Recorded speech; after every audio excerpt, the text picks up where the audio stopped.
Hi folks, welcome back to Physics with Captain Rod. I'm making this video here to help you out with number 45 in Chapter 6 in the University Physics OER text. So what it says is that this mysterious force acts on everything in some region in space. And it's always pointed towards some sort of wall here. So I just kind of start with a quick picture here. I've got my wall, I've got some sort of object, doesn't matter what, with our mystery force here drawn in. And there's quite a bit of subtle physics here within this problem that I'd like to discuss. First of all, we got to remember that forces can be classified as either conservative or non-conservative. Right?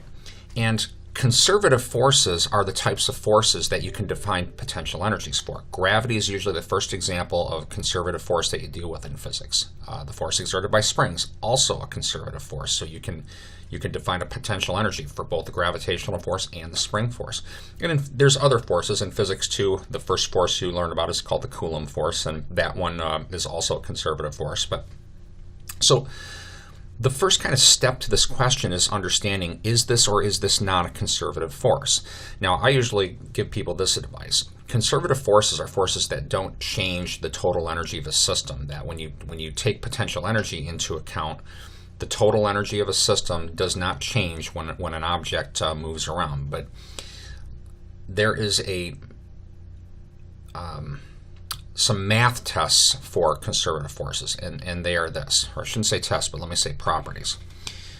If a force is conservative, that means that if you look at any closed cycle, or I'm going to put closed loop, the net work done is zero. This is a property of conservative forces. So that's one way you can kind of test for whether a force is conservative or not. Another test is path dependency. If the work done by a conservative force depends on path, but is a function of path, then the force is considered non-conservative. Conservative forces, the work done does not depend on path. Non-conservative forces, the work does depend on path. Now I'm going to take a look at this force, and I'm going to take a look at this criteria right here, work done for a closed loop.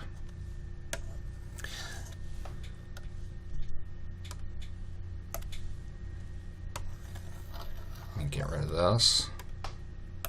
So we're going to imagine that this particle starts right here at position 1. And we're going to imagine that it moves over to here to position 2. And then I'm just going to look at another path. Down to here, position 3, 4, and then back to 1. So imagine this particle is moving along this kind of rectangular path here. And I'm going to call this distance maybe, well, we'll call it x for now, and then maybe this distance y. The work done by this force as we move from 1 to 2 would be minus F times x, right? Because work is force times distance. Oops, and I'm sorry, that would be plus, positive work term, because as we're moving from 1 to 2, this object's moving to the right, and the force is to the right. As we move from 2 to 3, the work would be 0 because the force is to the right and the displacement is straight down. So they make a right angle. As we move from 3 to 4, the work would be minus F times x. Minus because the force vector points to the right, but the displacement would be to the left. And then as we move from 4 to 1, the work would be 0.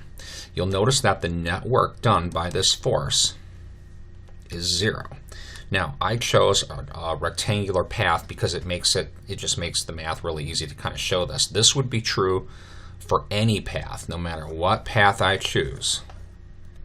If you went through and did the math very meticulously, any path you choose from 1 all the way back to 1, you're going to get 0 for the work term. So this force is, the work done by this force is not path dependent, and the net work is 0 from any path back to 1. So long story short, this force is a conservative force, which means we can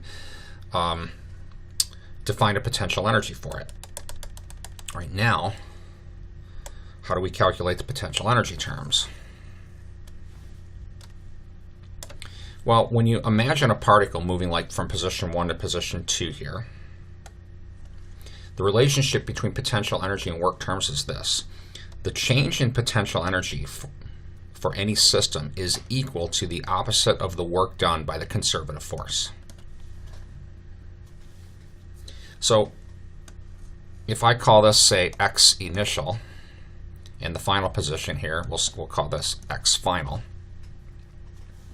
the work done by this force would be equal to force times distance, and the distance would be X initial minus X final.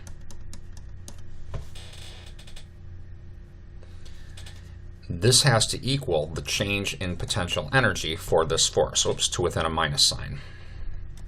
And I think that's about enough for this problem. From this expression, you should be able to infer what the potential energy terms look like for number 45. So that should be plenty. Hope that this helps. Have a great day.